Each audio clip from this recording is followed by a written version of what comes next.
Welcome, listeners, to another episode of Listen, Learn, and Love, hosted by Richard Osler. I say a little prayer that I can do an introduction that is appropriate for a podcast, and I pray I can do a good job on this one to kind of cue this up for you, our listeners. My guest on today's podcast in my home is my friend Adam. Welcome to the podcast, Adam. Thank you. Adam, and you'll learn this as part of the podcast. We're just going to call Adam today. He has a full name, but some of my guests in the past have felt it was best that they share their story just with the first name, and that still makes it a valid, authentic story, and that's what Adam's is doing. A little bit about Adam. Adam is a gay Latter-day Saint. He's in his 40s. He's been married for 26 years. Him and his husband live in the United States. Adam attends church, has a testimony of the church enough to attend. He has two callings that don't require a temple recommend. He is supportive local leaders. And he's also a survivor of conversion therapy, electroshock therapy. So it's maybe a trigger warning for you listeners. It's the first time I've had someone on the podcast that's going to spend some time sharing their experience in this space. It's really brave of Adam to do this. He is not doing this to be disrespectful of the church. He is doing it to, part of his healing journey, probably help other people that have gone through conversion therapy, electroshock therapy, and also just build more understanding within Latter-day Saint community of the road that some gay and lesbian Latter-day Saints walked. Adam's in his 40s, as I mentioned, so this isn't something generally that younger LGBTQ Latter-day Saints are experiencing, but it was part of Adam's experience. And part of this story might be just how to heal from trauma and pain and things that are unnecessary. And so some of the principles that Adam shares may help you as you've been a survivor of things that were not helpful to you in your life. I've learned a little bit about electroshock therapy, and it's really sobering and really unfortunate and very painful. And it takes us back to an era where we thought that you could change someone's sexual orientation. So Adam has spent a couple months preparing on this outline. He's spent a lot of prayer.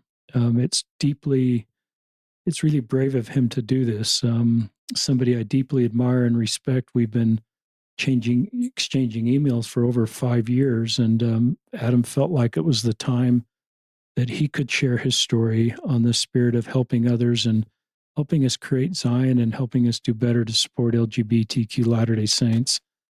Is that okay for an introduction, Adam? Yes.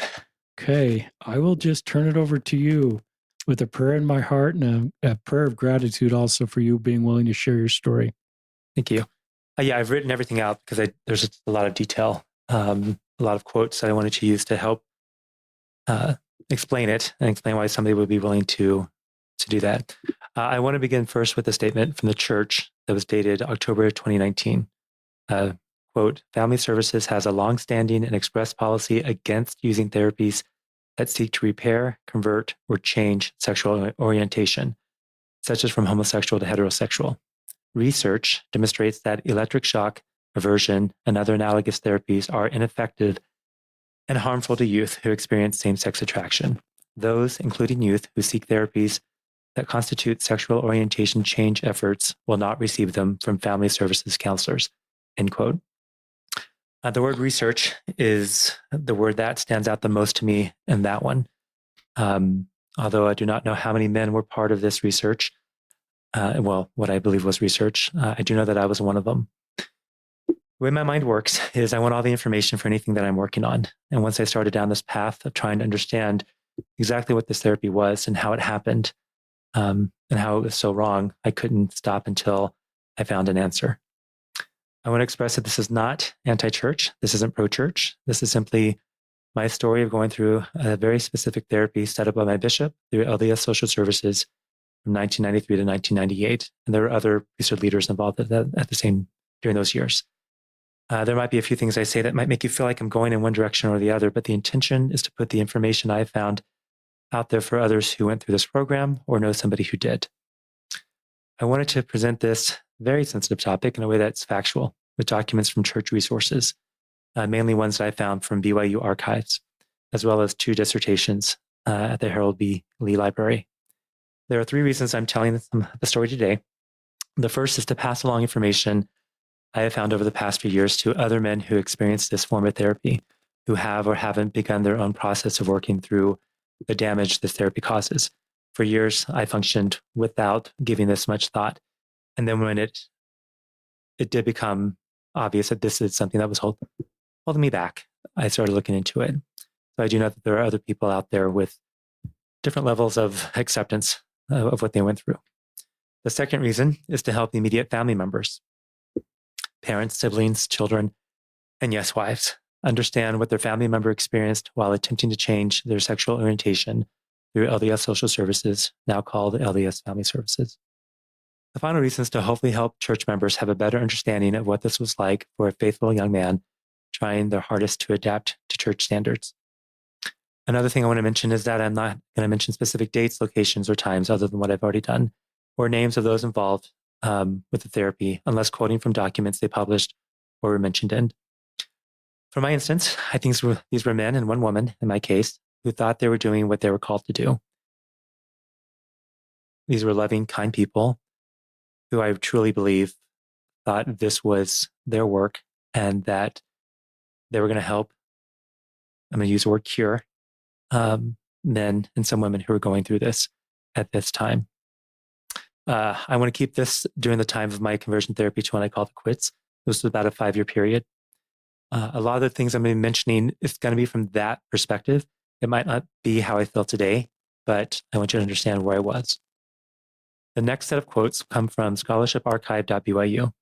BYU archives have a set number of documents released under Issues in Religion and Psychology, Volume 19, Number 1. The first document I was shown by a friend was Interview, an LDS reparative therapy approach for male homosexuality.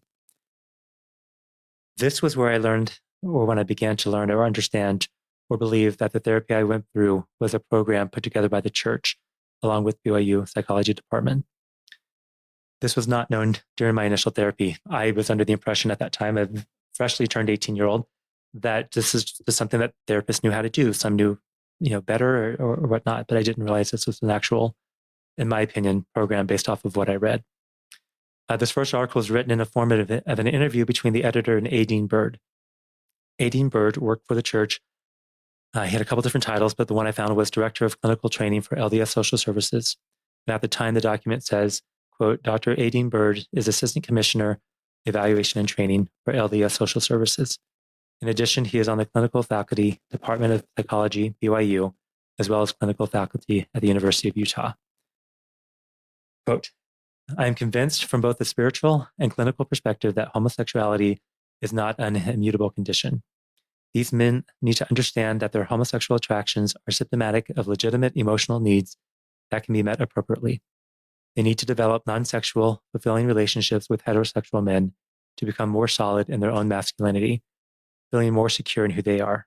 A very difficult task is assisting them in integrating the seemingly incongruous parts of themselves. Journal keeping seems to be a must with these men.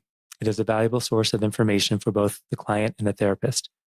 They submit journal entries, and I provide feedback in clarifying or a questioning way. Many of these men monitor their thoughts through this journal process. They practice skills such as assertiveness in appropriate settings. Most rebuild relationships with significant men in their lives, such as with their fathers. Many find through sports programs ways to feel more solid in their masculinity, which was often lacking in their early years. I should note here that I've never worked successfully with an LDS man who has homosexual struggles without a close collaborative relationship with a bishop or stake president. For LDS men, there are many spiritual issues, and these priesthood leaders have had a significant impact on the healing process. End quote. When I read this, this was the program that I went through. I still have my journals, and I'm looking forward to the day I can burn them. They are a source of pain, embarrassment, and shame. They've been helpful with this because I've been able to go back and pull from it to give a better perspective about where I was. The next part mentions potential causation for homosexual attractions. This mentions Now, this matches what I was told by the LDS social therapist.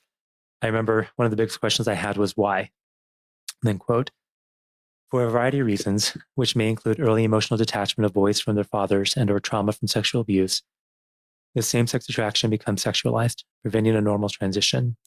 In essence, homosexuality is a pathological adaptation resulting from being stuck in this process and unable to make the normal transition to the next developmental stage.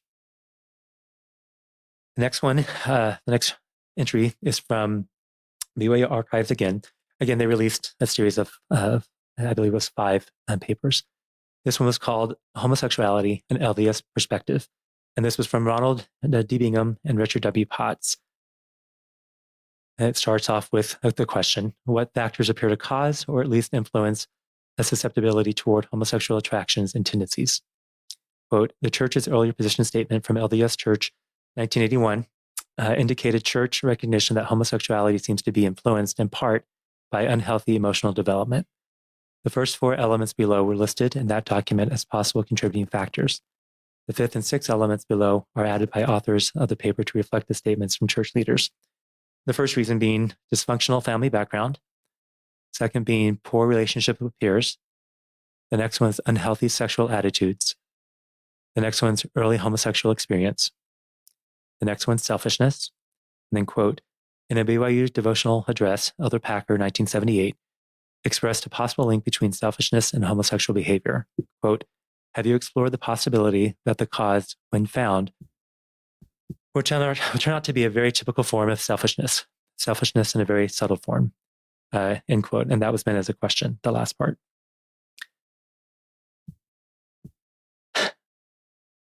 The next was biological and genetic influences. Quote, some church leaders have strongly condemned simple biological or genetic deterministic explanations for homosexuality, that biological or genetic factors completely cause, determine, or predestine homosexual behavior. This is from Elder Oaks in 1987. And part of that was recording Elder Packer from 1976. However, these church leaders have also indicated a recognition of complexity of the problems associated with homosexual behavior and have not closed the door on the possibility that biological or genetic factors could predispose or make someone more susceptible than their peers to homosexual attractions, which place them at a higher risk for involvement in homosexual behavior. End quote. So in the early 1990s and late 1980s, this had to be a secret. From my perspective, and when I say had to be from my perspective, this had to be a secret. This was not something a member could speak about openly. It's very bad, shame-based, and a lot of fear. What they say now in conference is very different. The tone is much softer and loving. Some would disagree, but I don't. For decades of my life, I've remembered what the teenage me heard throughout growing up about gay people. These are things that have stuck with me and caused the great internal shame. These are the things that I'm still working through now. I can't heal the me of today with today's words without dealing with the pain of the words from the past. And this is just something I can't turn off. Some of the below quotes, while these may be difficult to hear with today's understanding, are reasons why I was convinced I could change. These are all from prophets, apostles, and a member of the 70. They are all also before I turned 18, which would have been in 1993. So these are the words that are chiseled into my brain from my youth. It might sound like I'm going on too much about this, but again, to understand why you would go through the reparative therapy and keep moving forward with it, you have to hear these and understand that these are the words truly that were in my mind as I was going through this therapy. The first ones are going to be from President Kimball. This is from 1982. This abnormal involvement with a person of one's own sex can be only barren and desolate, having for its purpose only temporary physical satisfaction. There is no future in it, but only a stirring moment and a dead past. There can be no posterity, no family life, no permanent association, and of course, nothing that can give eternal joy. It is lonely because it is wrong and because it is selfish. Then 1982, President Kimball. Homosexuality and like practices are deep sins. They can be cured. They can be forgiven. Remember, the Lord loves you. The church loves you. We are most anxious to assist you. Next quote from President Kimball. Homosexual practices are enslaving. There are those who tell you there is no cure and thus weaken your resolves and add to your frustration. They can be cured. They can be eventually forgiven. Your problem can be solved. A homosexual can change himself. So long as you tolerate this gay world and its degenerate people, you are in a very desperate situation, and you are playing with the fire just like a child who might be pounding a bomb with a hammer. Homosexuality can be cured if the battle is well organized and pursued vigorously and continuously. President Benson, 1985. Certainly it can become overcome, but there are numerous happy people who were once involved in its clutches who have since completely transformed their lives. Therefore, to those who say this practice, therefore, to those who say that this practice or any other evil is incurable, I respond, how can you say the door cannot be, How can you say the door cannot be opened till your knuckles are bloody, till your head is bruised, till your muscles are sore? It can be done. 1981, Herman J. Rector, General Conference. If children have a happy family experience, they will not want to be homosexuals, which I am sure is an acquired addiction just as drugs, alcohol, and pornography are. Dallin H. Oakes. First, I believe, I didn't put the year, I apologize. I believe this was 1986. First, I believe in retaining criminal penalties on sex crimes, such as adultery, fornication, prostitution, homosexuality, and other forms of deviant sexual behavior. Next quote, Dallin H. Oakes, I believe, 1988.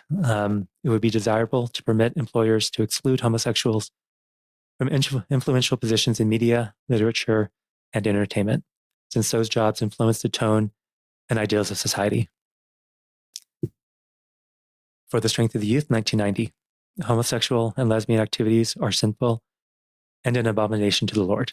The Lord specifically forbids sex perversion, such as homosexuality, rape, and incest. End quote. So when you're 14, 15, 16, 17, 18, hearing these types of quotes, loving the church and wanting to be a good Mormon boy at that time, is the word we would have used. Hearing these and reading these, being that 14, 15-year-old, hearing your teachers read these quotes, it's awful to go through that. So you're willing to do anything, and you want to do anything. You want to be what you're being taught to be, a good Mormon man with a wife and 6 children. And okay. In the statement, there's another one, I apologize, understanding and helping those who have homosexual problems. This was the church in 1992. Members are instructed to seek the inspired guidance of church leaders. However, they also suggest change is possible. There are those who have ceased their homosexual behavior and overcome such thoughts and feelings. These quotes, along with priesthood blessings saying I would change if I worked hard and had faith, made me put all of my effort into what I was seeing as a miracle. The goal wasn't to be attracted to all women. I just needed to be attracted to one. On a scale of sexuality, I was a 10 and still am. To this day, I have no idea what it felt like to be sexually attracted to a woman. As much as I thought I was talking myself into it, it never took. I'm reading these to help everyone understand what I was hearing in my youth and why I hated myself enough to do anything that was asked, suggested, or recommended. And rereading my journals from that time period, my entries are frequently based on my testimony of the church and wanting to be as perfect as possible in an effort to make up for my deviant nature. I wasn't perfect. I made plenty of mistakes, but I just kept thinking if I could just be perfect, this was going to at least make up for this horrible part of my being. When I look back on my first journal entries at that time, after I spoke with my bishop, I told him immediately after my 18th birthday because I knew that at that point he couldn't tell my family. I was told how lucky I was that the church had somebody not too far away and we can get this problem fixed. Journal entry. The bishop called me into his office. He said the problem is able to be fixed. He said that there is someone in, I I've taken the city out. Who can help fix this? The miracle I've been praying for is finally here. He said, it didn't have to be this way, and plenty of people have been fixed. When I started the program, I started with the belief that this was what my Heavenly Father and Christ wanted me to do. I truly saw this as a miracle that I've been praying for and fasted for ever since I realized that what I felt didn't align with what the church taught. I realized it wasn't going to happen overnight like I had hoped, but I was more than happy and willing to do anything that they told me to do so I could make this problem go away. I consented to everything. This was never forced on me. This was never something that the church said I had to do. When I first started the sessions, I was obviously very nervous, scared, and deeply ashamed that this was something I was even having to do in the first place. I remember in the first session, I asked him why this happened, and he reiterated basically what I read earlier about how his description was you have two pillars of emotional needs that you have to have met. One is the feminine and one is the masculine. And if you're not receiving the love and affection from each pillar, there becomes a deficit. And then that's when the one leans and they intersect. He said that when this happens and puberty kicks in, the mind gets confused. And it's saying, I'm not ready for this next step because I'm deficient in this other one area. And that's when the homosexual attractions can take over. Given my upbringing and some abuses that I had experienced, this all aligned. The current understanding among the vast majority of mental health professionals is that no, this is not why people are gay. This is not what causes same-sex attraction. However, at the time, I was a very young 18-year-old and just naive. I entered this program completely, like I said, willing to do what they asked me to do. The first thing I was to do was to start to read some books. The first one was called You Don't Have to Be Gay by J.A. Conrad. This book was written as a story of letters between friends. One of them was gay and sad and depressed.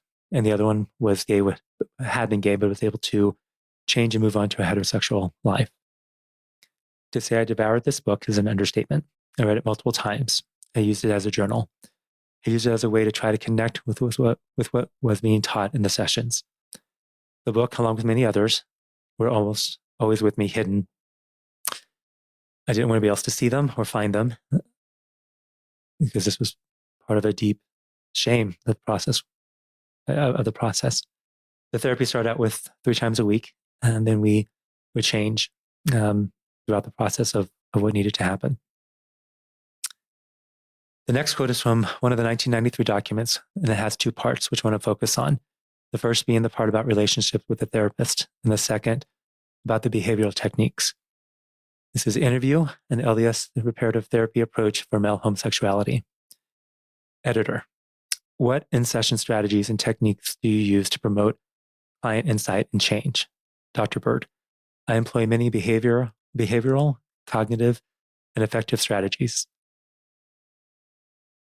These strategies include reframing, role-playing, re-experiencing, and many behavioral techniques. However, the characteristics of the therapist seem to be more important.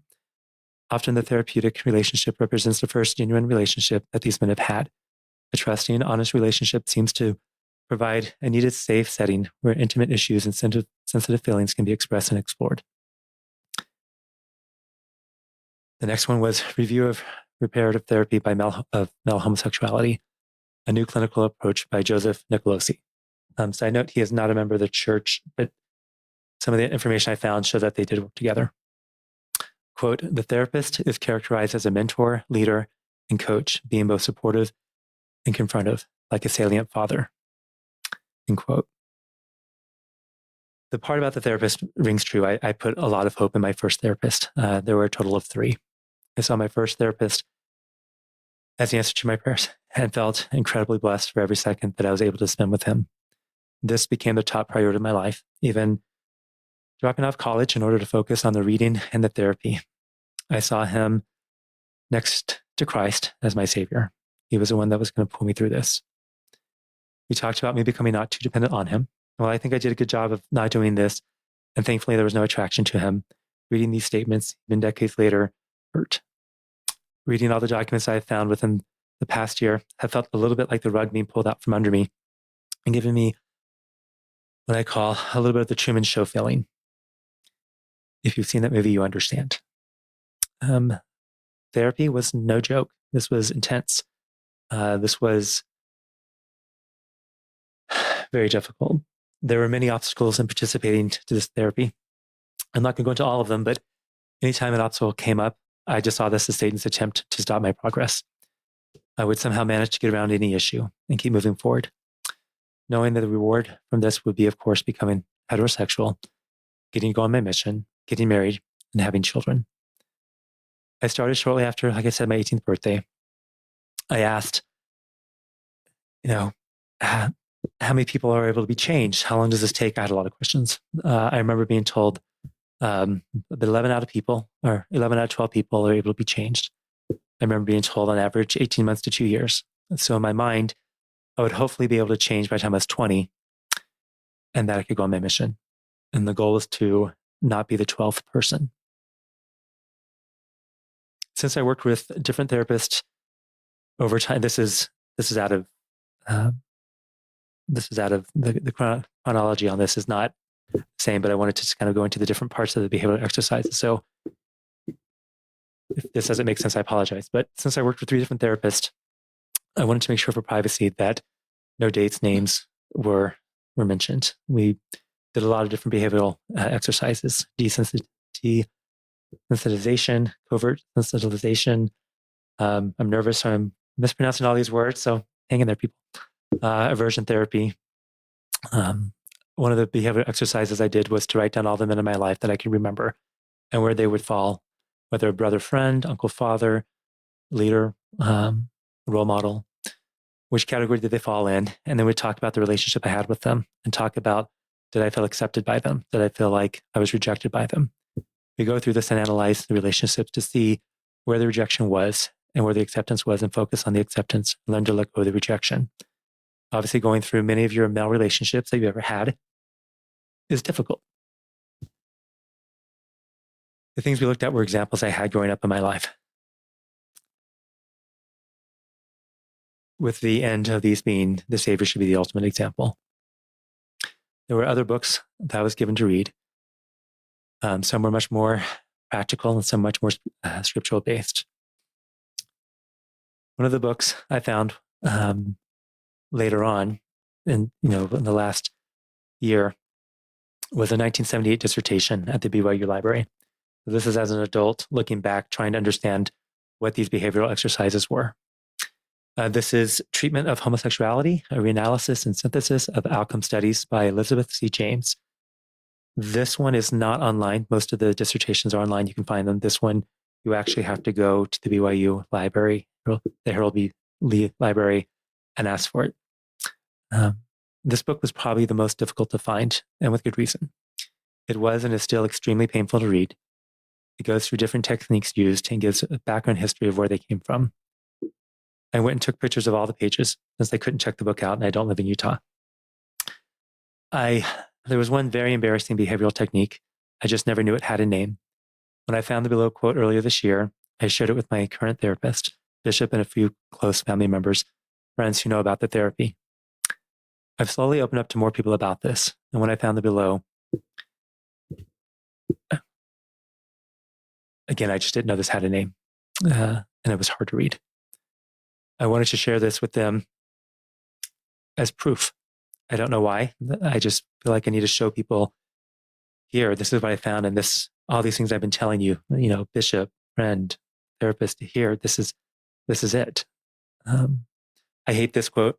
There's so many words in this that I truly hate. This is awful. But this is part of the therapy. So, quote, masturbatory conditioning, also known as orgasmic reconditioning, is probably the most common method of pairing sexual arousal with appropriate stimuli. Generally, the subject masturbates either to fantasies that successfully approximate the desired heterosexual stimulus or to homosexual fantasies that shift to heterosexual just prior to orgasm.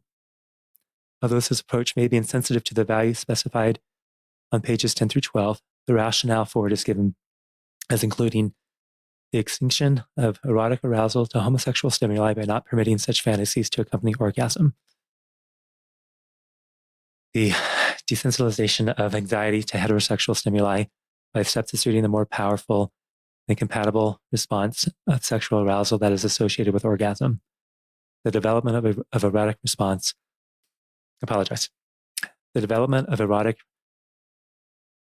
responsibly to socially acceptable stimuli and the reconceptualization of homosexuality and its treatment as a simple conditioning process rather than a more complex and pervasive characterological problem. Reading socially acceptable stimuli, reading the subject was just painful. For me, I was told by the therapist that this was purpose over pleasure. The goal was to move the clock back maybe a second or two, then gradually more and more. 10 seconds was the goal, meaning I could have a man in my thoughts. But as I was learning more about my body and timing and how that worked, again, very naive 18-year-old, learning how to get to the point of no return and then switch to a woman. I was told to experiment with different types of women, blonde, brunette, short hair, longer hair, more masculine women, etc. Again, the goal wasn't to be attracted to all women, just one. Mental health. Throughout the conversion therapy process, my mental health was taking a deep dive. These are some of the journal entries throughout my time of doing the therapy. I'm really depressed today. I don't know what else to do. I just want to die. The next quote. I don't want to live. I can't go on like this. It physically hurts. Next quote. I don't understand what I'm going through. I feel like dying. Next. I really wish God would take me home. I wish I could die. I've been having fantasies about what it would be like to die and thinking how I could do it. And the last one. Lately, I've been feeling really close to death. Feels like a part of me is already there and just waiting for the rest of me to get there. The next part, electroshock therapy, was first recorded happening in BYU at a 1976 dissertation by Max Ford McBride. The title is Effect of Visual Stimuli and Electric Aversion Therapy. Before I want to say that President Oaks said in 2019 that this didn't happen while he was president at BYU. This is tricky, and I've tried to figure out how to word this because 1976 he was the president at the time. And this is where we just give grace and say that we understand that President Oaks was a president of a major university and very busy and just simply not expected to know about every experiment. The dissertation gives the information. It speaks for itself. I've wanted to find documents regarding the 90s version of this, but I haven't been able to.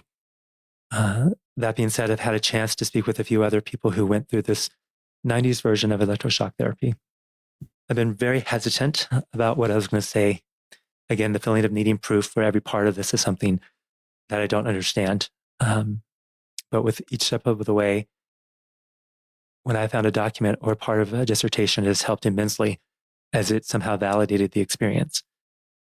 So I'm going to say this is all allegedly and based on my opinion. Since I don't know the people personally that I spoke with, simply find them through support groups or other times maybe they mentioned they went through this. So I have no way to confirm those stories.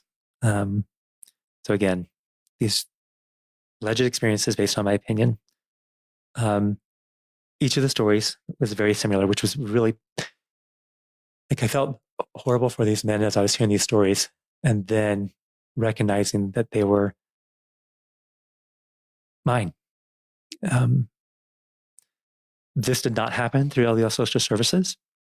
Everyone I communicated with was referred to by their church leader. I originally put in detailed descriptions of what it was like, but decided to keep it simple for my sake and for yours. The basics. Pornographic magazines or videos were viewed, or fantasies were discussed, and then the shock would occur. There's obviously more to it than just that, but I think that's sufficient. I said I would do anything to change. And this is what, sorry, at the time this was happening, I said I would do anything to change. And this is what Christ needs me to do to align myself with him, then I'll do it. There was a really big sense of urgency to do anything to get to change. Again, I was afraid of being the 12th person. This was something seen as holding back my eternal progression. And I had a very strong testimony at the time, although I didn't realize it.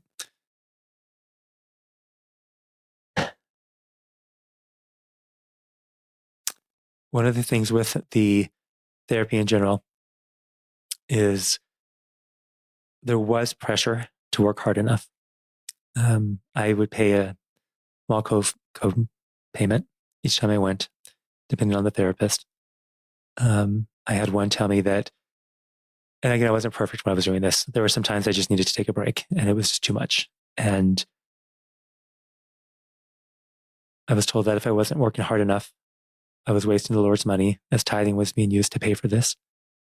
I was told by one therapist that I don't get 2 steps forward, 1 step back. For me, it's 2 steps forward and then it's 11 back. So the pressure to focus on this was there. And it was something that, again, I was an adult. I take full responsibility for my part in wanting to do this. Going back to the first quote I gave, the church says it has a long-standing policy against these types of therapies. They've been proven to be ineffective and harmful. Trying to reconcile my opinion of being one of these research, one of the ones who participate in the research, has been very hard, especially now seeing that the church says it's harmful. Yes, I can say it's incredibly harmful, and I'm still dealing with this, trying to work through this decades later. The only thing that brings me some peace with it is that, at some point that I have to be very careful with this, because I don't want to say the church. I want to make sure that we're making a distinction between the gospel and the church and leaders. It's at the time, I remember being raised thinking, no, that if they said something, we did it. Now, in my opinion, I'm seeing it much more, the church is led by imperfect men and they can make mistakes. This simply wasn't my understanding as a child and as a youth. So to see that as an adult, it's been something that I've really had to try to reconcile as this. It really affects being able to trust the priesthood.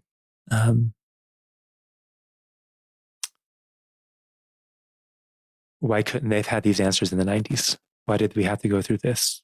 What is this what Christ wanted us to go through to understand that, no, this doesn't work? It plays with your head when you're trying to be, when you're trying to come to peace with your faith. My faith is a part of me. It's a very large part of me. So what I say now is, and this is, I'm pretty sure I'm saying to you, sometimes I listen to some of the people that are on your podcast who are younger, who are going on their missions as openly gay men. And I'm very happy for them. I'm very thankful that they don't have to go through this. I wish I could have been one of them that didn't go through this process.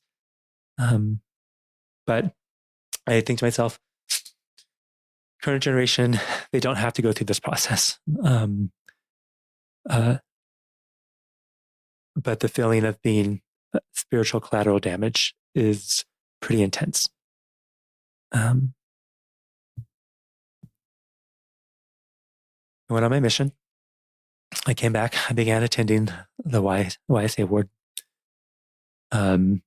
Still, gay. Nothing changed. I really had hoped that it would change on my mission. I was looking forward to my mission as being some time where I didn't have to think about this and just put that off. There were a few therapy sessions on the mission, so I feel like that detracted from it.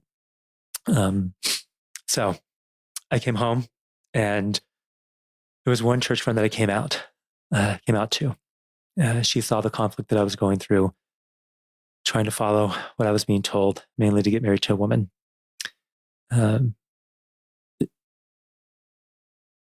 she was throughout all of this. I can pinpoint people who carried me through, and she was definitely one of them. Uh, I was very depressed, trying to first off find a way to start my life, trying to figure out which path.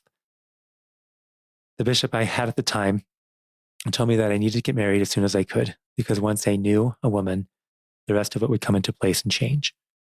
I remember telling him that, okay, this doesn't sound snarky. I don't mean for it to, but this was just at the time. I told him, your daughter's about to turn 18. I'm going to ask her on a date. And he said, not my daughter. I said to him, that's my point. It's always going to be somebody's daughter that I'm doing this to. I'm taking away her agency. I'm paraphrasing, but this was what the conversation was. I asked him if I should tell the woman that I'm going to marry that I'm gay. He said, no, because she would doubt your priesthood authority. Doubt your priesthood authority. What he said set me up for one of my deepest and darkest depressions. I left church that day, and while driving home, made a decision to end my life at this point. I'd put 5 years into changing my sexual orientation. It hadn't changed, and I just didn't see how I was going to make this work. When you become truly suicidal, logic goes out the window.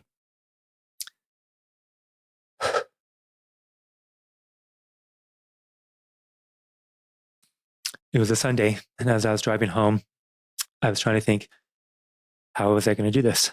What did I have in my apartment that I could make this happen? And then I realized the way I wanted to do it, the way that I felt comfortable doing it, I didn't have what I needed, and I needed to stop at the store.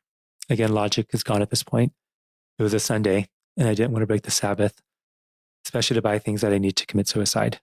And I thought to myself, just go home, get everything in order, and the next morning, take care of it. Thankfully, the next morning I woke up and that phase had passed. The company I worked for at the time, to get a transfer, it would take, a couple of months. I knew that something needed to change. I went into work. I started looking for jobs, and I found one in a different city, about 8 hours away. I told my friend, she said, this is going to take a while. I applied on a Monday. I had an interview on Wednesday, got the job offer on a Thursday, and on Friday I was driving up to look for an apartment. I prayed about it, and I felt like this is Heavenly Father's answer. You just need to step away. When I left, I knew that I was stepping away, and I knew that I was stepping away from the church. And I thought to myself, give it 6 months and see where you're at. And if it's as awful as you think it's going to be, then end your life. I moved to Atlanta, and at the time, things were a little bit more segregated with gay and straight people. This was nothing like I thought it was going to be. There were book clubs, cooking clubs, hiking clubs, just every type of club you can imagine. It was wonderful. I met other gay people, and I came out, and I learned I didn't have to be so scared of what this was. The fears I had of what it meant to be a gay person, everybody would die of AIDS. Again, this is an 80s, 90s upbringing, and that this would be awful and sad and a depressing life. I was able to build a strong friend group. Some were gay, some were straight, but the straight ones were open and accepting. And it was the first time that I really began to come to peace and find happiness. Within weeks of moving there, all suicidal thoughts that I never thought would go away were gone. I remember taking a razor from one of my father's bows at the age of 12 to my wrist in a closet. Yes, I see the irony, the joke, but I was in the closet with a razor, and putting it to my wrists and just imagining it, just do this. And then at 14 and different ages, really be into that place where I just need to end this. But again, living life without those thoughts the first time was amazing. In a year or two, think it was maybe 18 months, I met the person that would now become my husband, and I started building a life. We would eventually marry once it became legal. And I finally had what I was told I would never have. This was not easy. When I left the church, I also left behind many friendships and family. Facebook wasn't a thing, so you couldn't track somebody down. You couldn't Google them. So if you moved and you changed your number, you didn't tell people, you could essentially disappear. And that's what I did. I felt like it would be easier to start fresh and just have a memory of these friendships and family members versus go through the rejection, which is something that was a very real thing that happened to others at that time. Years later, about 18 years later, one day I woke up with a feeling that it was time to go back to church. And I fought it for months. I saw no reason to go back down that incredibly painful dead end road. I eventually told my husband that I was thinking about going back to church. He knew the story of my upbringing in pain. I didn't ever really go into detail with him about some of it because I was trying to leave this behind. I went to church that day, and my plan was to show up right at 9 a.m. and then leave the second amen was said, and only attend sacrament meeting. That's what I did. And I did that for the first couple of months. I would show up and leave immediately after. Going to church then was not easy. It still is not easy to this day. That being said, it was awkward, painful, and lovely all at once. I did a really good job of keeping distance from people until one Sunday where I got a tap on the shoulder and it was the first person saying hi to me and introducing themselves. It was a mom, her husband, and their child. I was caught off guard and didn't know what to say, and I'm sure I came across very awkward and cold. I just needed to get out. In the coming weeks, I would feel like, okay, I need to start going to the second and third hour. I kept pushing back on it. One Sunday, I would actually walk around the halls after sacrament just to see the rest of the building and imagine myself staying. I did that for a couple of weeks and eventually went to third hour, was introduced to, I believe it was the second council on the bishopric. And then I went to the priesthood meeting and introduced a few more people. And that's when I realized, okay, if you're going to do this, you need to talk to the bishop first. And I'm sure I'm going to be told not to come back and it's going to be fine, but just maybe this will end it. I walked up to him and I introduced myself and said I needed to make an appointment, thinking it would take a couple of weeks. And he said that one of his appointments just canceled and I can meet him in 5 minutes. I gave him the basics. I didn't go into too much detail. I was a member. I resigned years ago. I'm gay and I'm married. This is who I am. I told him if he wanted, I could stop attending or go to a different ward. No harm, no foul. We're fine. I won't tell anybody, and I can stop going. He said, I want you to feel free to attend anything you want along with your husband. And if anyone says or does anything that makes you feel uncomfortable or unwelcome, to please tell him. And he would remind them what it means to be a Latter-day Saint. It's in that moment that I felt like, okay, this is a ward I can attend. I gave myself a rule that I would attend as long as the suicidal thoughts didn't come back. And I began to make this incredibly difficult process of attending church. I'm trying to say this in a way where it doesn't do. Going to church sometimes feels like what it would feel like going back to an abuser's home. And I know that sounds a little dramatic, but that's what it feels like. To this day, I sit with a friend and her family, and I think she's caught on that if I get there 5 minutes before I'm having a good day, the majority of the time I'm walking in just before 9 a.m. A few years after attending church, I started realizing that some things weren't right. Things weren't feeling right. And instead of stopping attending, I thought it would be important to find a therapist. I wanted to find an LDS therapist, but not one through LDS Family Services for obvious reasons. I wanted somebody who understood the language of what it means to be LDS. I didn't want to have to train somebody on why just going to another church doesn't work. And it took a while to find the right one. I interviewed people in Utah, all over at this point. Zoom and telehealth made this process wonderful. A lot of different options were opened up to me. I really thought 4 to 6 months is what I would need to work through everything. We're going on 3 years. When I first started in the conversion therapy, past sexual abuses were discussed.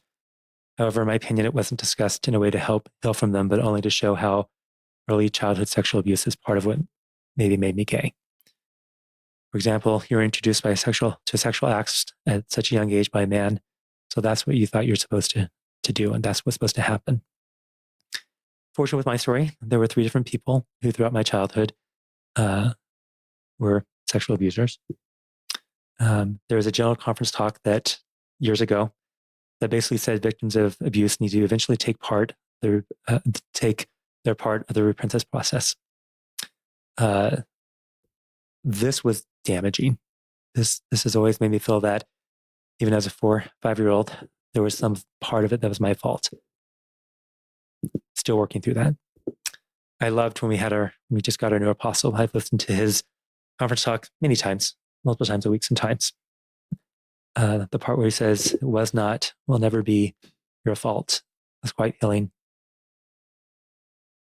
One of the things that kept coming up in current therapy was a conversion therapy. I did not expect this. I just thought there were other things I needed to work on, but denial is a real thing, and I just didn't realize how much it affected me. It felt like the proverbial onion with layers and more layers being peeled back, thinking it was going to be done, and then another issue, and then another issue. I would go to my journals, and I would feel like I was there again going through these behavioral exercises. The shame of it, the massively embarrassing parts of the therapy. This is when I began trying to understand how this happened. What were they thinking? What was the data that they were giving? The who, the what, the when, the where, the why. When I found all the documents that, in my opinion, clearly showed I was part of a program designed by a few within the church with the assumption that this was something that could change, I was devastated. I felt like a guinea pig. Again, spiritual collateral damage. I would look at the names of the people who would write or have part of these documents, and then I would Google them and find more information and then more. I've been able to find other men who went through this program and share some of the documents. And one of these men that went through it about the same time that I did, who did it, say, quote, the right way, which means he married a woman in the temple and has children and didn't tell her. When he finally did tell her years into the marriage, she was obviously devastated. When I showed him these documents and papers, he said that he needed to show his wife and his family members. He's still deeply in the closet. And he said he feels like his wife and family don't understand, what he went through. And that is when I had the feeling that I needed to talk about this. And that's when I emailed Richard to say, okay, I think I'm ready. I think you had emailed me maybe a month before. And I said, no, I'm never going to do that. I'm never going to be able to do this.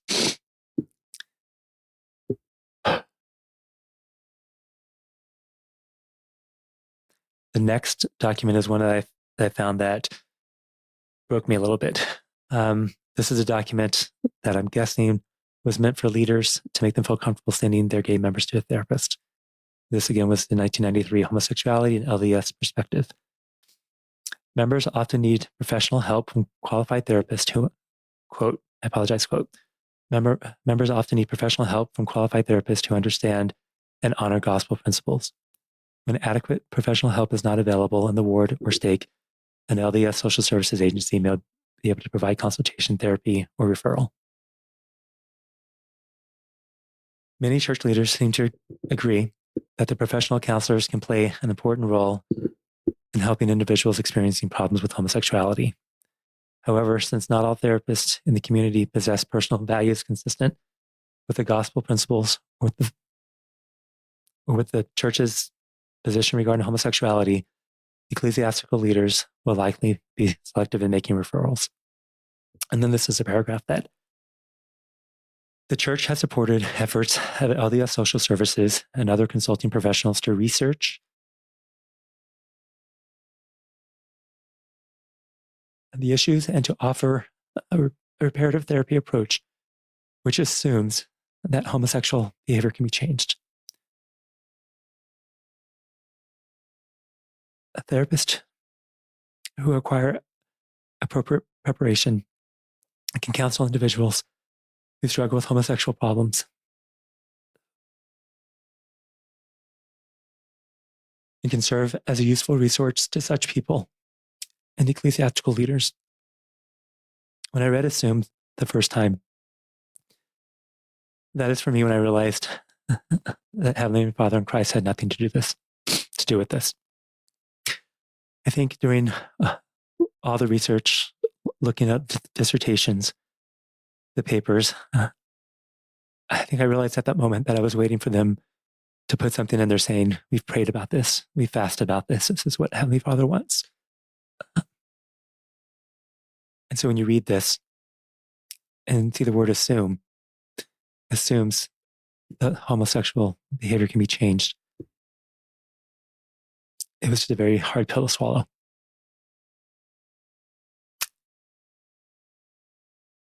Thankfully, I was in a session with my therapist when this realization hit. The feeling of being spiritual collateral damage had never hit harder than in that moment. The feeling of we can lose a few to save others is still with me.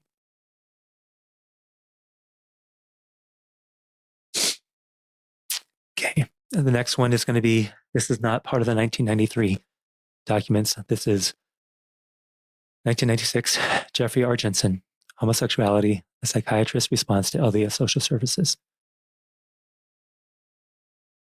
Quote, additionally, not a single sexual orientation study addressed the psychological or spiritual damage that occurs in the majority of subjects who fail to achieve a change in sexual orientation. Sexual reorientation therapies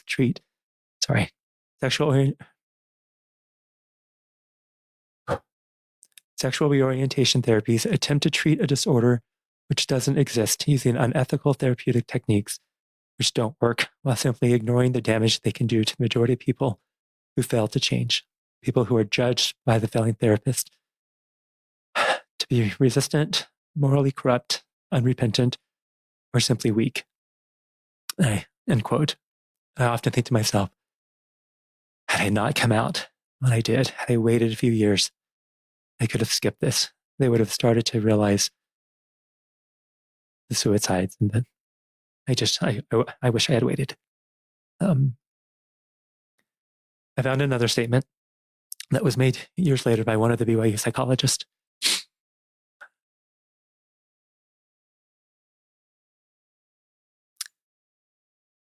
Sorry.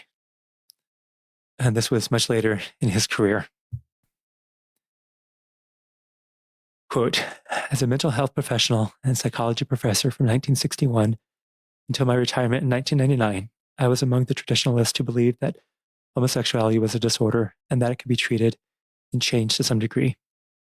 I was a professor at Columbia University and Brigham Young University, and my views have carried influence in some circles. I regret being part of the profession.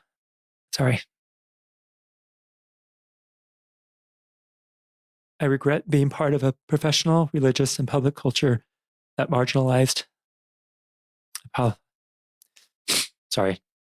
excluded LGBT persons.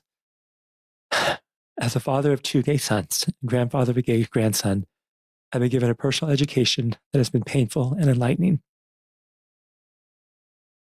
To the general public, I say, stop, listen, learn, love.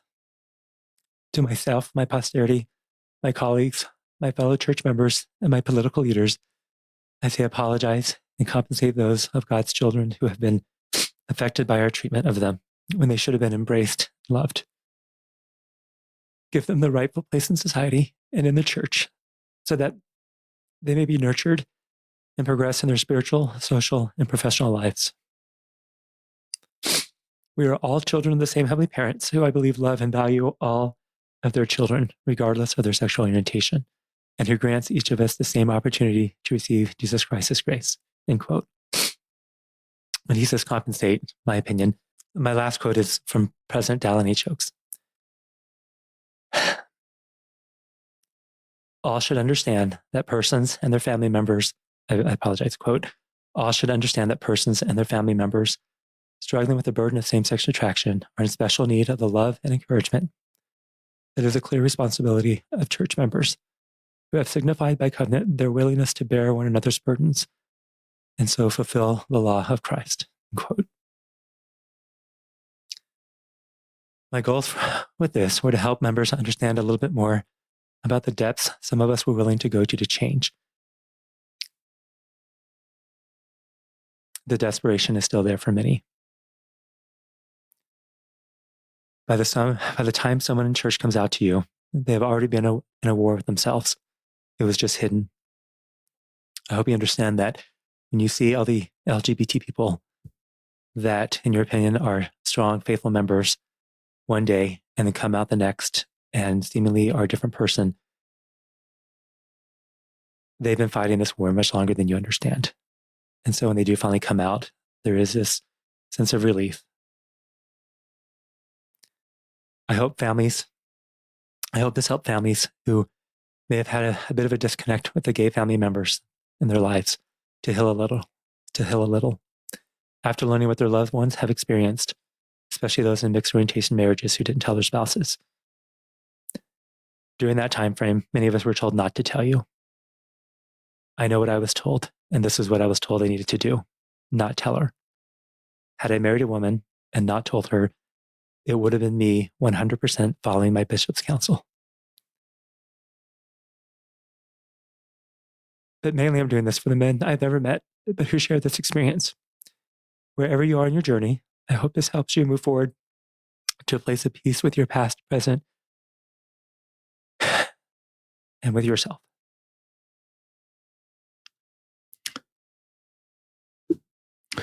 Thank you, Adam. I've never been so moved by a podcast guest in a long time. I've never cried so much. I wish I could reflect to you all the feelings of the people that are listening to your podcast and how much they want to hug you, embrace you, thank you, validate your pain and your courage to share your story. And there's thousands that I think feel that way, Adam. No one's done a podcast like this. It's a story that needs to be told. And you told it in a really authentic, graceful way. I learned a lot. These are some of the things I wrote down, listeners, like I usually do, is just the word shame, the immense shame that this whole process caused you to feel, even that it's a sign of selfishness. And this journal that you read from, and you talked about burning them someday, and maybe that'll be part of your healing path, is get to the point where you can burn them. But the shame that was created because of something outside of your control. Then you said this line, you can't heal without addressing the pain of the past. And I believe that's true individually as an institution of the church. I think to heal from the past, we have to talk about the past and then teach what we taught in the past so that everybody's clear. And you've shared it through your own personal journey, where we are as a church and where we were. But we have to own our past to move forward. We have to talk about this past, and it makes us uncomfortable, but it's part of our baptism covenants to more and bear in comfort and know the journey you went through as an innocent Latter-day Saint. Those journal entries, one you said is, I can't read my writing here, listeners, as I sometimes say, I'm deviant by nature. No one should feel that. And I recognize that's how you felt because of the quotes. You do a good job of providing context of why you felt the way you felt. Of course you'd feel that way, because you're trusting adults in your life that have experience, I'm using that in air quotes, with how to solve this. And you're obviously very trusting, like anybody would be at that age. And so it's logical that you would feel the way you feel. And that your reward for all of this and your mission would be heterosexual. I love the grace you gave I love that you quoted what our church leaders said. That's public record. I love that you quoted from the BYU dissertations. That's just public record. My feeling as an active Latter-day Saint is we need to talk about that as part of our ability to move forward. So if some are uncomfortable, I would invite you just to join me and be uncomfortable. Um, you've had to live this. It's almost cost you your life. It's okay for the rest of us to be a little uncomfortable with hearing the reality of your life if we're serious about our discipleship as members of the church. Couple times in my life, people have used the term spiritual collateral damage. And to, you know, to our belief that, being heterosexual is, God's plan for everybody, or however and I just recognize the collateral damage that's been created for LGBTQ Latter-day Saints, particularly, and how that's not part of the gospel of Jesus Christ. I like how you separated the church from the gospel of Jesus Christ. I don't believe it's part of God's will. Listeners, I talk about everybody needs to look in the mirror and feel how they're created is intentional. And they can't, straight or queer, can't look in the mirror and feel they're a mistake or something needs to be fixed. And I recognize that wasn't possible when you were growing up. I appreciate you being honest with your suicidal thoughts and how you found hope and healing and that experience with your bishop. And I love the way you framed that. Would you like me to marry your daughter or date your daughter?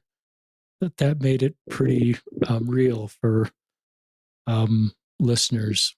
And I admire you leaving and staying alive and going. I think you said to, I don't want to say any cities you haven't said publicly, but I think you named the city when you spoke at Atlanta. Atlanta, yeah, I can see that.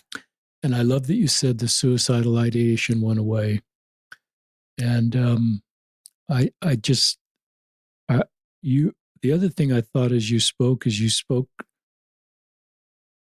for all those that died by suicide. Yes. That are part of your story. And you honor them by talking about this. As I've become more familiar with the content and read some of that, I'm aware, and you are more aware of this, of people we've lost to suicide because of conversion therapy, electroshock therapy. And it sounds like without your desire to keep the Sabbath day holy, that would be you. But by Monday morning, you were a little better. And then you got out of Provo and you found a supportive community. Yeah, I did. I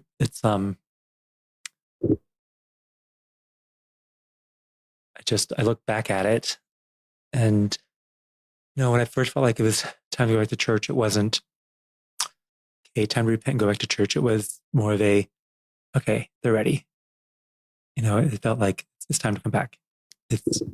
I'm very thankful. Currently I see that church is very difficult to go to, and, and it's not,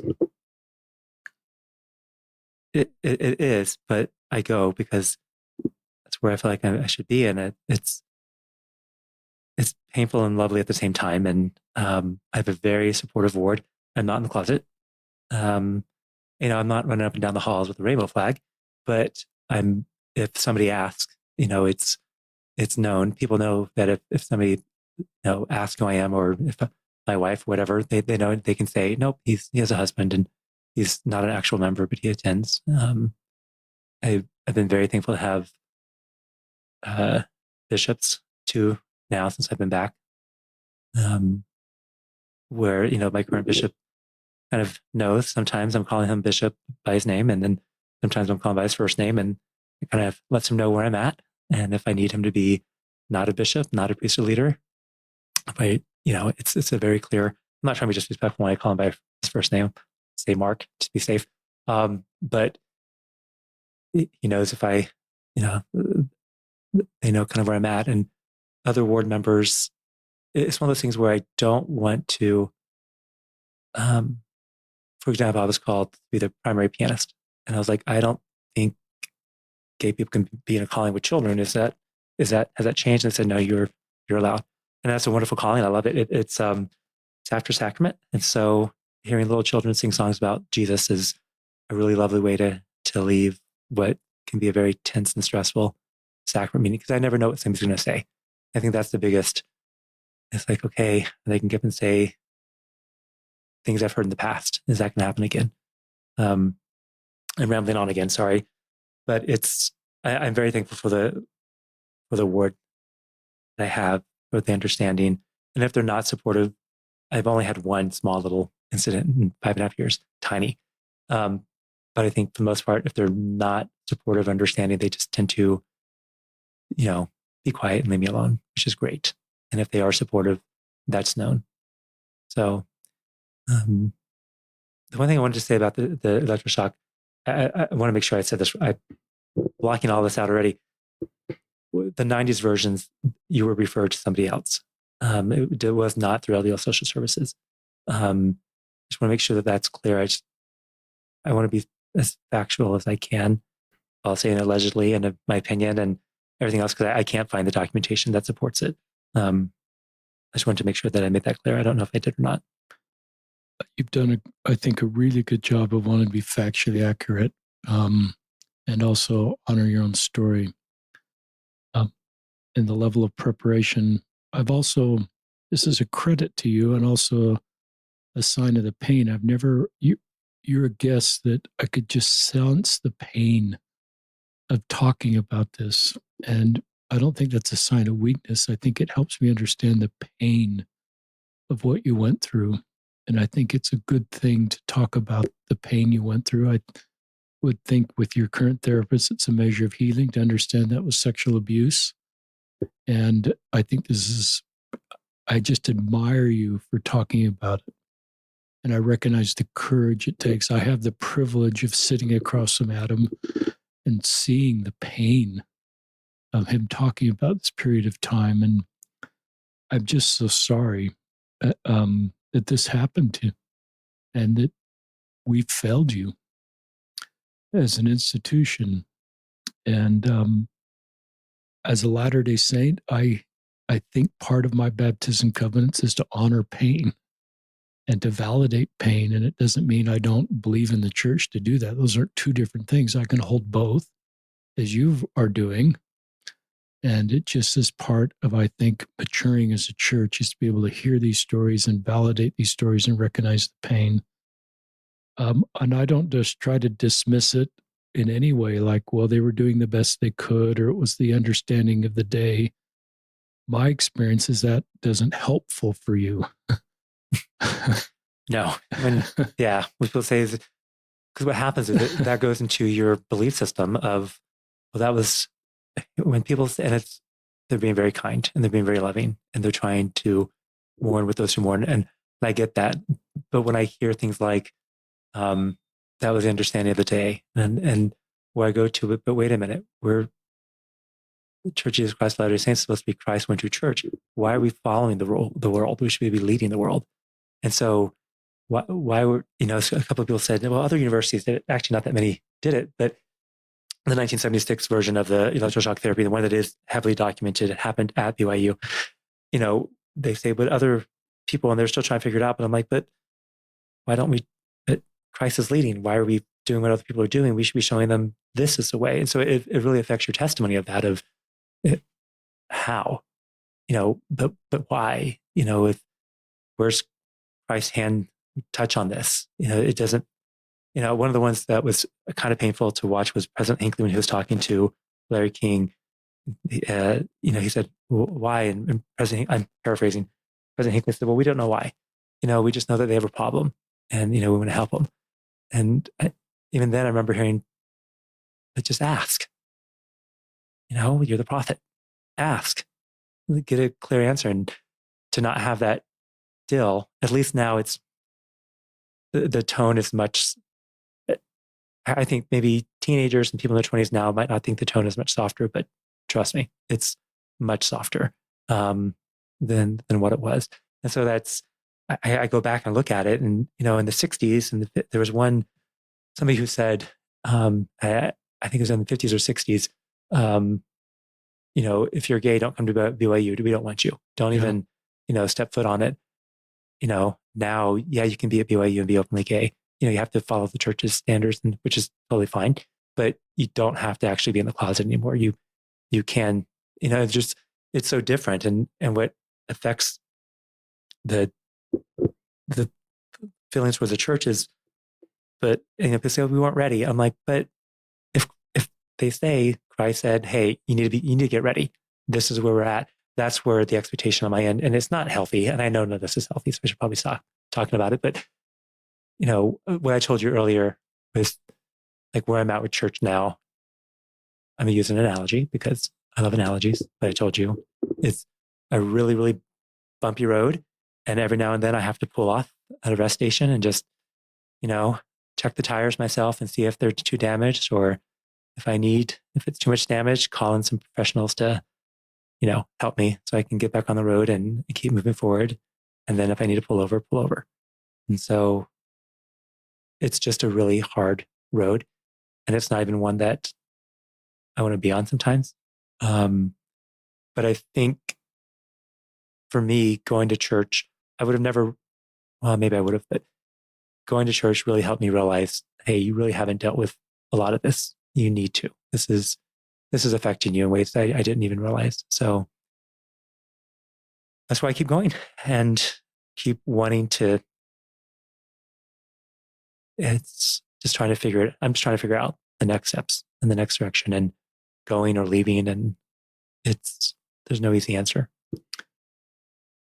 I think I admire one of the things I think is helpful for listeners is how self-aware you are of your own story and boundaries in your own story. So the bumpy road is great. That's great for everybody that's trying to stay engaged in the church, that at times has a bumpy road. I'm going to attend church until suicidal thoughts come back.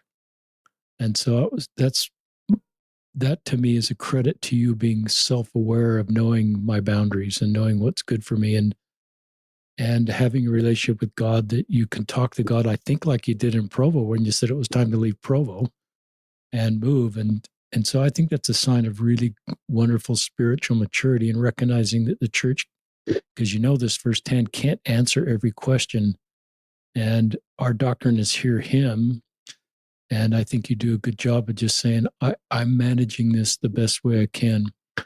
I love, and I got tears in my eyes multiple times, but when you said, I want to go back to church, I just can't imagine you doing that. I can't imagine you walking into the building, sort of the source of the trauma, the representation of the trauma. I love that you did that. I think, listeners, this is a podcast where we're just honoring all stories. I don't think Adam is saying if you don't feel like it's time for you to go to church, don't. He's not saying make your story his story, but for some, it may feel like maybe I can try again. But I love the way you made boundaries in that. You just knew you couldn't interact with anybody. You knew you weren't going to go to the second or third hour. And I could almost imagine you after you went for a while walking the halls, wondering, could I go in the second hour? And I just would love to walk with you in the hall right then and say, what are you thinking, Adam? You wouldn't have told me because I'm, but the courage to just sort of walk around the hall and wonder, can I go to second or third hour? And then, whoever this bishop is, he ever listens to this podcast, to have a priesthood leader and respond the way he did. After priesthood leaders respond in really painful ways in your earlier, for him to respond like you were transparent with him. You didn't pretend to be somebody you weren't. You were honest about where you were and who you were married to. And knowing all that, his response was to me what the Savior would say. And the invitation, he said, you welcome here. And this was during the time when the 2015 November policy came out. It was before it was, I think that was changed a few months after I came back. So at the time, realizing that you're considered an apostate because you were married was, so then when that changed a few months later, I'm like, okay, that helps. No longer considered an apostate because I never felt like one. I didn't leave because of a lack of testimony. I never, I had an angry face. My husband can attest to that. Yeah, I had a really... Pain equals anger. Prop 8 was not a great time for me in the church. But it just eventually it softened, and I was able to come back. And so it's, again, I have no idea where I'll be in a month. I know that or a year, I have a wonderful spouse who's extremely supportive. He's come a long way with understanding what it means to have a spouse who attends church. Yeah, he's come a long way. Way to go. Yeah, he's pretty awesome. I'm glad you've got him in your life. Well, I was telling him, someone was asking, I get a lot of questions with what I do, marriage advice, like what's the advice you give? And I tell people, if your spouse is the first person you want to call when something good happens, or the first person you want to call when something bad happens, that's a sign of a good marriage. You want your spouse to be the one you want to call first. And taking away the physical intimacy part of it, a marriage is best friends, and it's somebody to be with, and somebody to call when something great happens, or to call when something bad happens. And it's, my marriage is sacred to me. It's something that I want to protect. And it's just, I prayed before I got married. I got an answer that yes, this is, and he's like, we're a great fit. We're very happy. And so to know that my faith says it's, I'm not going to say evil, but, but to me, it's where I'm supposed to be. And I'm very thankful for that. I don't want that to end or change. I want to fight for it and protect it and keep it going as it's going. So to me, it's just, man, it's not good for man to be alone. I agree with that. And the person that I'm with just happens to be somebody of the same gender, and somebody who's supporting me in my silly things I want to do, or a little bit more major things, like go back to the church as a non-member, gay, married to a man. And it's the complications that come with that. So, you referenced Elder Kieran's talk that I just loved. Love him. And he's become an apostle since he gave that talk. But I hope our listeners heard, I wrote it down. You read that multiple times a week, and how it's different than an earlier talk. You were so graceful, you didn't say the name of the apostle. But I'm aware of the name of the apostle in that talk, and it didn't trigger me at the time. I didn't know any better, but hearing stories of survivors and how parts of that talk were difficult, and how your Elder Kieran's talk is just so helpful. But to read a talk multiple times a week, or listen to it, or it helps. The Miracle of Forgiveness was not a friend to me, that book. They meant, again, when they say that it's early homosexual experience or sexual, is part of what makes you gay, you feel like, well, it happened many times. I was not, it was bad. It was just, there's no way to put it. And so, to read, it's better that you die fighting for your virtue than give it up without a fight. To this day, I'm like, did I fight hard enough on this one? Well, you were 4. Did I push back enough on this one? Well, you were 7. So I have to put that into perspective. But, I love President Kimball, but that's a really, when you're hearing that at 12, knowing what had happened, you're like, oh, this was my fault. And then seeing that, well, it's just, that was not an easy book. That was not an easy verse. Not a verse, but easy chapter. Listeners, I sometimes try to look at parallels that have occurred in our church, and I don't know if this is a good road to go down or not, but Will talks about blacks not having the priesthood, and that became sort of an assumption. The more I read about that from Brigham Young, it wasn't the way it was with Joseph Smith. And then once it became the assumption, or this sort of, there's no scripture, there's no revelation that said blacks shouldn't have the priesthood. It just became sort of the assumption of the day, or the doctrine of the day. And then for decades later, we just wrapped doctrine around that, and assumptions and theories, and it became the standing belief of the day. And until we were curious as church leaders, and we were open and asking questions, and we had new light and understanding. And Bruce R. McConkie went to BYU and said, we were speaking with limited understanding. Forget everything we've said about this topic in the past. We were speaking with limited understanding.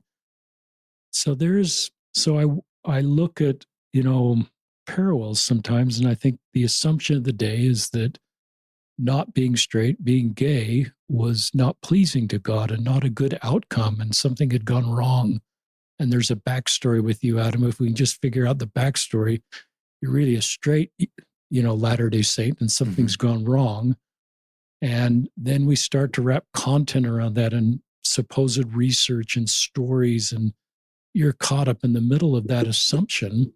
There's no scripture in our Doctrine and Covenants that says this.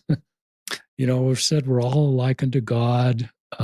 So now I think we're at the feeling this is like being left-handed or having blue eyes. It's just an attribute of you I don't think God is up there going, oh no, what went wrong with Adam? He's gay. Right. I think same way, what went wrong with so-and-so, he or she's straight. We're just equal in the sight of God, and we're created as intended. And for me, listeners, that doesn't change church doctrine or church policy, just puts everybody on the same moral footing and takes shame. And we're not doing conversion therapy anymore. So I don't know if that parallel, if you liked it at all, and I don't want to give context to why something like this happens to minimize your pain, but I do just feel like we need more light and understanding in this space.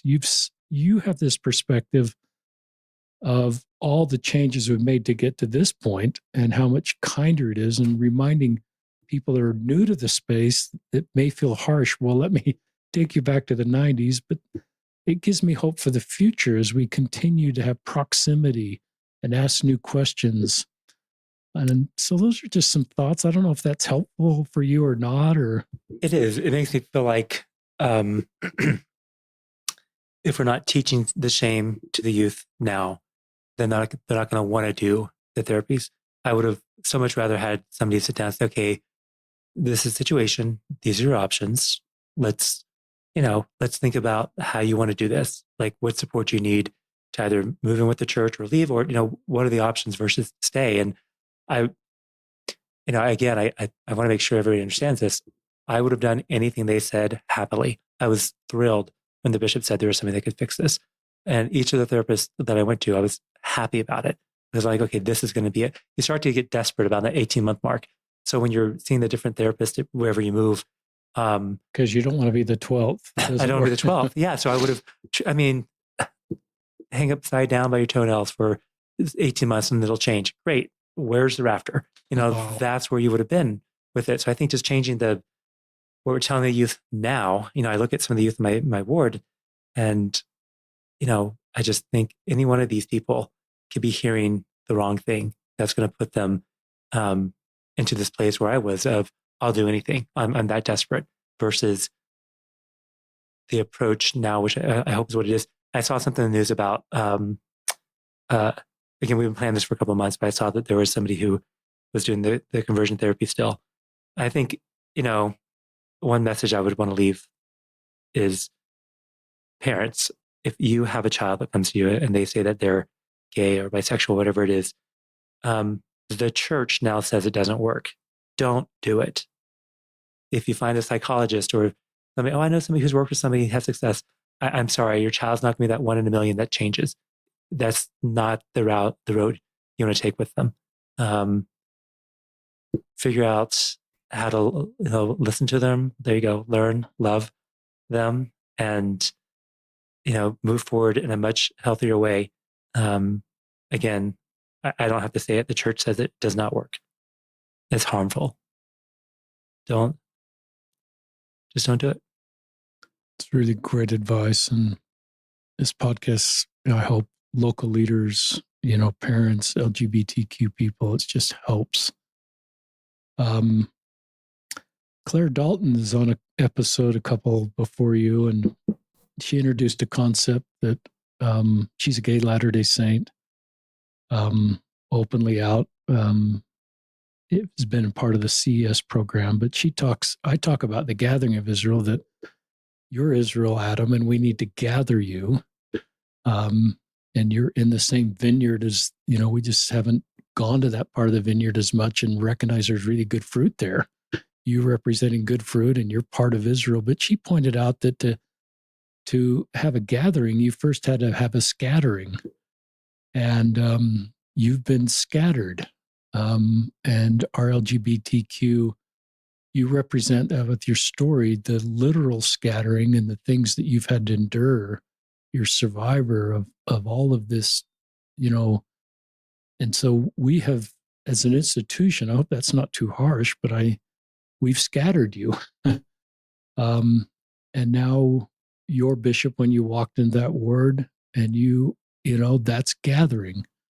And I don't know if that's helpful for you, Adam, or listeners, but I sort of think we, as a body of Latter-day Saints, as we're maturing as a church and understanding this space, that recognize that we have scattered people, our own members that were in the vineyard and were good fruit and created a stronger vineyard. We look at who you are, your contributions to our church and potential contributions and what you're able to do now. But, Gathering of Israel is recognizing what we've done to scatter you and what we can do to gather you and strengthen the vineyard.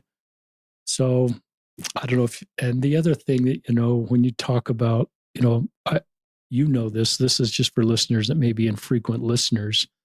Ben Shalati, a gay Latter-day Saint who's been a BYU Honor Code officer, said something really helped me early in my allyship. He said, I thought the atonement would make me straight, but what it did is it healed my broken heart. And that was helpful for me just as an ally to recognize, because I would have said to you before I started listening to gay Latter-day Saints, well, it's on you, Adam, just like everybody else was telling you, it's on you to be straight, just make more deals with God, go to more sessions. And you did everything you were asked to do and then recognized that this isn't changing. So anyway. I have no idea what I'll be. And I just don't know. I don't know if I'll continue moving forward or eventually it becomes too much and I just stop again, or I just, I don't know. And my response to that is, and I'm not your bishop or your, is I would just say, I trust you, Adam.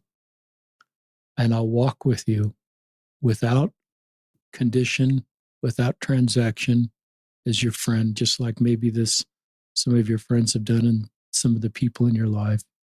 So that's me sort of inviting listeners when someone opens up, just like Adam does. I don't know my future. I don't know where this will take me. But I think our job as a fellow Latter-day Saint is to say, I just trust you. And I'll walk with you. And you've got to write your own story and you've got to own it. And I'll walk with you. You're really brave, Adam. You're one of the bravest guests I've ever had. And you may not like that language. I am thinking of all the other people that have gone through conversions therapy and Electroshock, and you represent them. And I think that's a good thing. And those that have died by suicide, I have to think they're aware of who you are and what you're doing. And I think I don't know, this isn't doctrine, listeners, but maybe it helps heal them in the other side to know that this is being talked about. And they're still human on the other side, and they still have pain and need to heal. And so maybe this helps people that we've lost because of what's happened. That's just speculation, listeners. But you're a healer, and the work you're doing in your own personal story and be able to bring hope and perspective to others is really helpful. Anything I've said that you're not quite settled with or you don't quite agree with, or anything you want to add, and then we'll close. No, I never thought I would be doing this podcast ever. I never thought I'd be talking about this publicly. But I am. Here you are. Take it, and the perfect time for you to do this. Now I'm going to go into hiding for the next couple of months. We're going to link in the show notes. Just check out the show notes for one of the BYU studies. I think we're going to put that in the show notes. And if Adam wants to add anything else between when we've recorded that he wants to add in the show notes, we'll do that. And just grateful for Adam being on the podcast and anybody that's in your circle that supported you. I think Adam and I are grateful for you for the work you've done to help love Adam and support him. Your husband, if he's listening, I love the way he talks about you is in the context of your spouse is the person you should turn to first when on your best days and your worst days. And you have a wonderful, healthy marriage. And I'm glad you have your husband in your life, and I'm glad you're alive. So this is Richard Osler and Adam signing off another episode of Listen, Learn, and Love.